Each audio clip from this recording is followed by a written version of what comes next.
राजकुमारी फुलवा नरवर नगरी के राजा मकरंदी की छोटी बहन थी, जो बहुत ही खूबसूरत थी। उनकी खूबसूरती के चर्चे दूसरे राज्यों में भी फैले हुए थे। मकरंदी अपनी बहन से बहुत ही प्यार करते थे। फुलवा को फूलों से बहुत ही प्यार था, इसलिए राजा मकरंदी उन्हें महीने में एक बार उन्हें फूलों से जरूर तौला करते थे। उनके वजन के बराबर जितने फूल होते थे, फूलों के बराबर अनाज, गहने और प्रजा की जरूरत की समान प्रजा में बंटवा देते थे। लोग कहते थे कि भाई हो तो राजा मकरंदी जैसा हो। दूसरी ओर थे उदल, वीर योद्धा, आल्हा के छोटे भाई, जो अपने साहस, शौर्य और भक्ति के लिए प्रसिद्ध थे। उदल अपने भाई आल्हा के साथ किसी युद्ध के सिलसिले में नरवर पहुंचे थे। जब पहली बार उदल ने राजकुमारी फुलवा को बगीचे में टहलते हुए देखा, तो बस एक नजर में दिल हार बैठे। फुलवा भी इस अजनबी राजपूत की वीरता और नम्रता से प्रभावित हुई। हालांकि राज दरबार में एक राजकुमारी और एक बाहरी योद्धा का मेल स्वीकार्य नहीं था। उधर उदल राजकुमारी से मिलने के लिए बहाने ढूंढने लगे।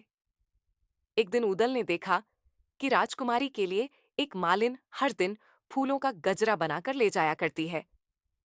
दुश्मन का सर कलम करके रख देने वाले उदल को विशेष एवं सुंदर गजरा बनाने में महारत हासिल थी।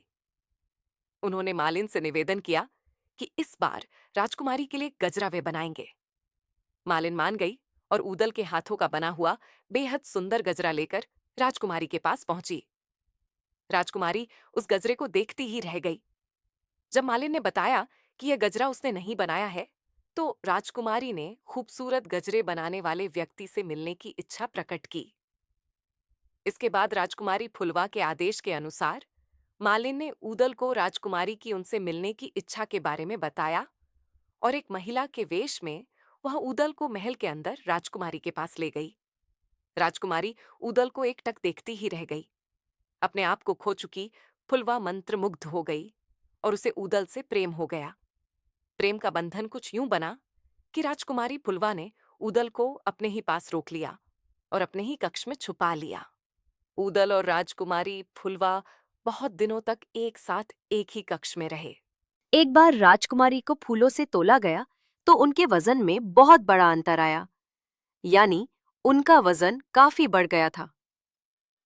राजा मकरंदी को ये समझने में तनिक भी देर नहीं लगी कि राजकुमारी का किसी पुरुष के साथ स्पर्श हुआ है।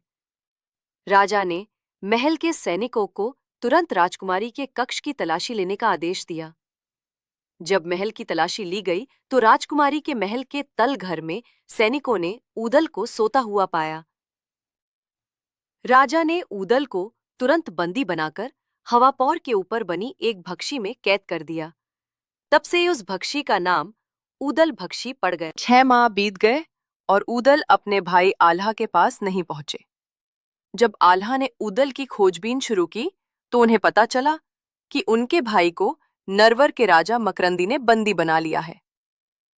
इसके बाद आल्हा अपने गुरु अमरा गुरु के साथ नरवर पहुंचे। अमरा गुरु को मां शारदा देवी से सिद्धि प्राप्त थी।